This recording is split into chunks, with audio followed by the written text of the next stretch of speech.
Nous allons entrer dans notre première posture de Yin Yoga, appelée le papillon à longues jambes. C'est une posture avec une grande valeur spirituelle. Donc on rapproche les plantes des pieds, mais contrairement au papillon normal où ils sont près du corps, dans la version en longues jambes, on les éloigne. Vous pouvez vous asseoir sur quelque chose qui vous aide à basculer les hanches et laisse agir la gravité vers l'avant. Descendez ensuite jusqu'à être naturellement stoppé. En cas de problème de genou, vous pouvez placer des supports sous vos cuisses. Cela peut soulager la douleur dans les genoux. Et si la tête qui pend pèse trop sur votre cou, vous pouvez l'appuyer sur vos mains ou bien un bloc. Certains étudiants préfèrent placer un traversin sous leurs jambes. C'est bien aussi. L'important est d'être dans une position que vous pourrez conserver quelque temps.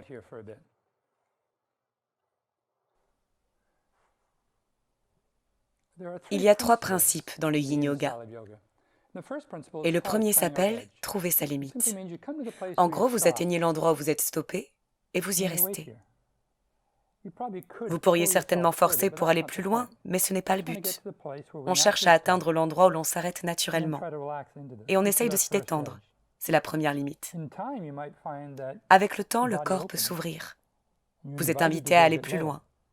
Dans ce cas, allez à la limite suivante. Ainsi, on joue avec les limites.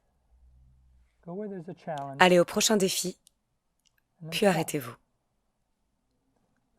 Le deuxième principe, une fois la limite trouvée, c'est d'être immobile. L'immobilité signifie simplement ne pas bouger.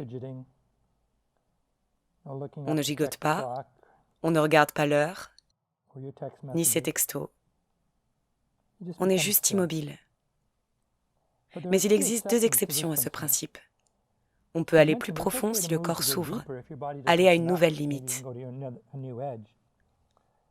Ou si vous êtes allé trop profond, ou tenez depuis trop longtemps, vous pouvez reculer un peu.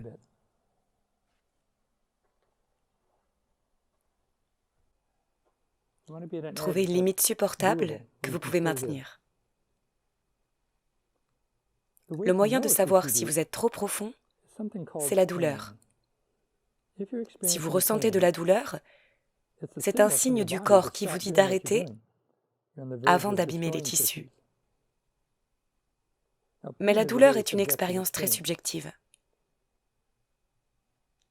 De manière générale, les douleurs aiguës qui brûlent, les picotements, les sensations électriques, les douleurs lancinantes ne sont pas bons signes.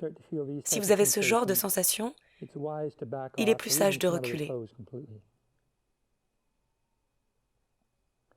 voire de sortir totalement de la posture.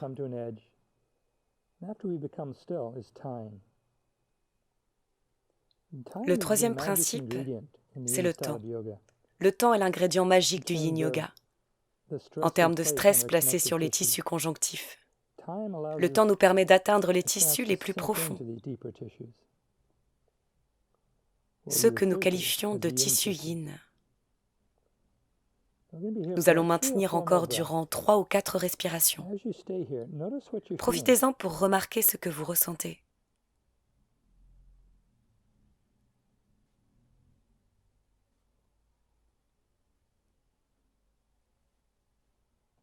Remarquez les sensations de la posture.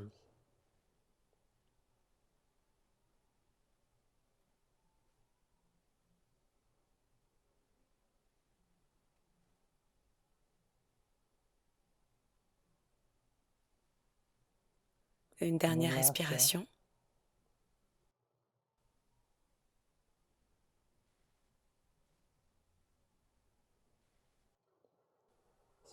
Voici ce qu'on considère parfois comme le 4e principe du Yin Yoga, sortir de la posture.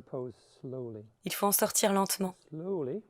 Lentement, donc pas vite, on commence à se dérouler. Vérifiez sur Google. Lentement, ça veut dire pas vite. Vous pouvez vous appuyer en arrière, Basculez vos hanches, tendre vos jambes. Parfois, en sortant d'une posture yin, on a l'impression d'avoir pris 5 ou 10 ans. Vous avez l'impression d'être un vieillard, vous grognez comme le font les personnes âgées. Mais ce n'est rien, ça montre que la pratique fonctionne. Vous pouvez secouer les jambes. Si vous voulez soulager les hanches, faites l'essuie-glace. Si vous voulez soulager le dos, faites la position de la table. La contre-posture idéale pour toute pratique yin est simplement de s'allonger environ 1 minute.